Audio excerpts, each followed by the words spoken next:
dari doanya dan kembali kepada murid-muridnya, tetapi ia mendapati mereka sedang tidur karena duka cita.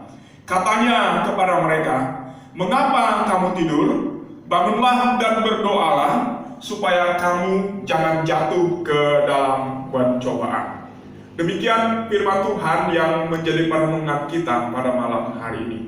Jemaat yang dikasihi oleh Tuhan Yesus Kristus, peristiwa di Taman Getsemani, malam ketika Tuhan Yesus sedang bergumul di hadapan Bapaknya, ini menjadi satu peristiwa yang sangat bersejarah yang dicatat di dalam Alkitab, khususnya di dalam keempat Injil dengan cara yang berbeda. Kalau Matius dan Markus mencatat peristiwa ini secara kronologis, menunjukkan suatu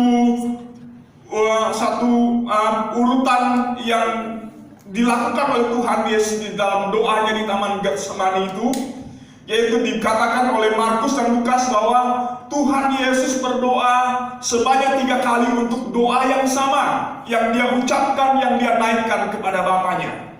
Sedangkan Injil Yohanes mencatat peristiwa di Taman Getsemani yang kemudian dihubungkan dengan doa Yesus untuk murid-muridnya yang dicatat di dalam Yohanes pasal yang ke-17.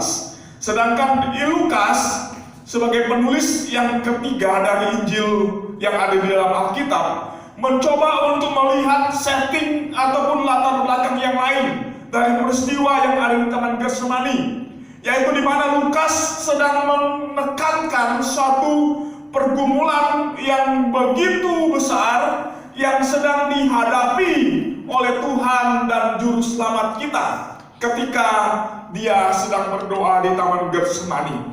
Suatu keadaan yang bukan biasa, pergumulan yang bukan biasa, satu keadaan yang membuat Tuhan Yesus begitu bergumul secara manusia dan juga di dalam kealahannya, karena dia sedang berhadapan dengan cawan penghukuman yang harus dia minum. Cawan yang berisi dosa seluruh dunia, dan di dalamnya ada murka Allah yang dicurahkan ke atas orang-orang yang berdosa. Tapi semua itu harus diminum oleh Yesus. Semua itu harus ditanggungkan oleh Tuhan Yesus ke atas dirinya.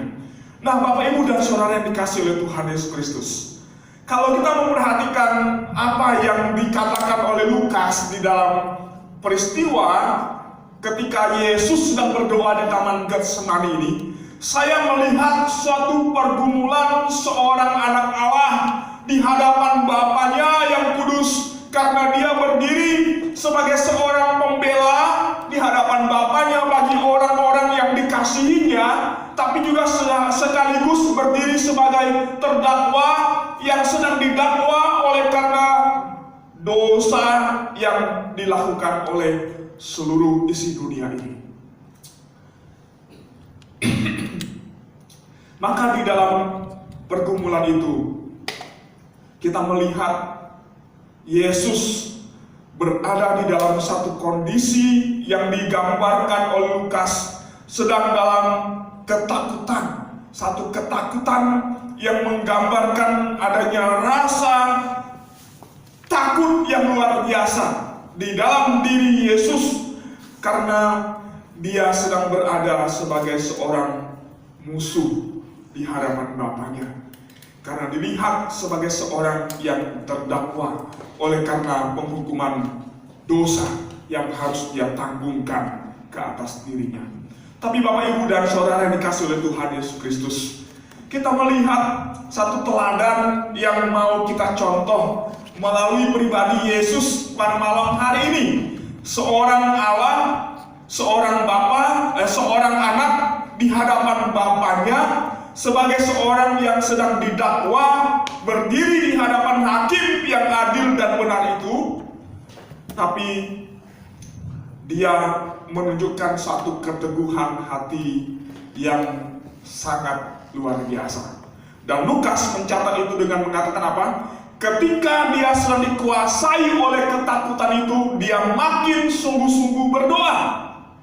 Jemaat yang dikasihi Tuhan, keteladanan yang Tuhan tunjukkan kepada kita pada malam hari ini berbicara bagaimana dia melepaskan dirinya, dia menyangkal dirinya, dia melepaskan segala hak yang ada di dalam dirinya, dia melepaskan statusnya sebagai seorang anak Allah di hadapan Bapaknya yang berdiri sebagai hakim, dan dia merendahkan diri serendah-rendahnya untuk melakukan apa yang harus dia kerjakan di dalam hidup dan pelayanannya. Karena itu jemaat yang dikasihi oleh Tuhan Yesus Kristus, kita melihat satu penyangkalan diri yang sungguh luar biasa dari pribadi Yesus, seorang Allah yang dengannya demi kita belajar untuk menyangkal diri di hadapan yang merintangi kita untuk mengikut Tuhan di dalam kehidupan kita sebagai anak-anak Tuhan.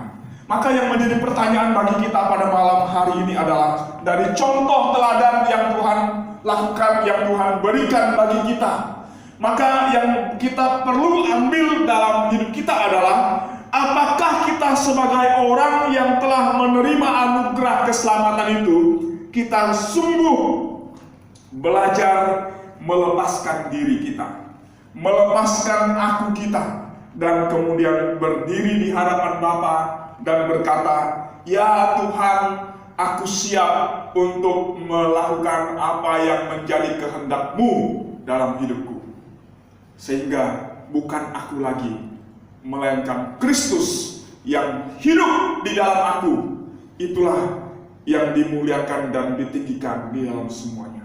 Jemaat yang dikasihi Tuhan, karena itu melalui peristiwa di Taman Getsemani ini, saya ingin mengajak kita semua untuk merendahkan diri di hadapan Tuhan, dan mari kita mulai melihat kepada apa yang menjadi kehendak Tuhan di dalam kehidupan kita. Mari kita mulai melihat kepada apa yang menjadi mau dan kehendak Tuhan yang Tuhan ingin kita lakukan di dalam hidup kita. Karena sesungguhnya situasi dan kenyataan hidup yang sedang kita alami sekarang ini, yang sedang kita hadapi sekarang ini, menunjukkan kepada kita bahwa melakukan apa yang kita mau dan kita inginkan dalam hidup kita, itu tidak menjadi sesuatu yang mendatangkan kebaikan dalam hidup kita. Karena kenyataan yang ada di depan kita menunjukkan bahwa semua yang ada, semua yang kita miliki sekarang ini tidak ada artinya apa.